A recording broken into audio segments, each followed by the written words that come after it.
ঢাকার দক্ষিণ কেরানীগঞ্জের গোল্ড ইউনিয়নের জাজিরা ভোটঘাট এলাকায় বুড়িগঙ্গা নদী থেকে দিন দুপুরে গ্র্যাব ড্রেজার দিয়ে অবৈধভাবে মাটি উত্তোলনের অভিযোগ উঠেছে। এতে নদী পাড়ের বাসিন্দাদের মধ্যে ভাঙনের শঙ্কা দেখা দিয়েছে।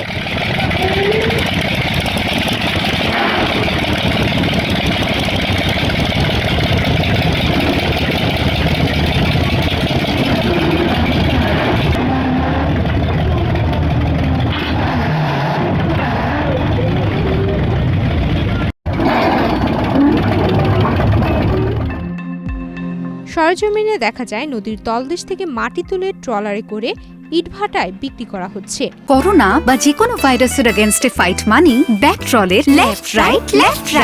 স্থানীয়দের দাবি 10টির বেশি গ্র্যাব ড্রেজার দিয়ে প্রতিদিন অর্ধশতাধিক ট্রলারে মাটি উত্তোলন করা হচ্ছে।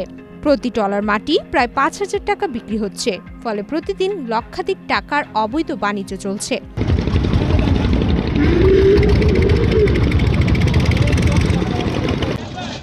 এলাকাবাসীর অভিযোগ, প্রভাবশালী এই চক্র দীর্ঘদিন ধরে এ কার্যক্রম চালালেও প্রশাসনের দৃশ্যমান কোনো পদক্ষেপ নেই। প্রতিবাদ করলে হুমকির মুখে পড়তে হয় বলেও জানান তারা। অবৈধভাবে মাটি কাটার কারণে ফসলের জমি ক্ষতিগ্রস্ত হচ্ছে এবং বর্ষায় নদী ভাঙনের শঙ্কা বাড়ছে।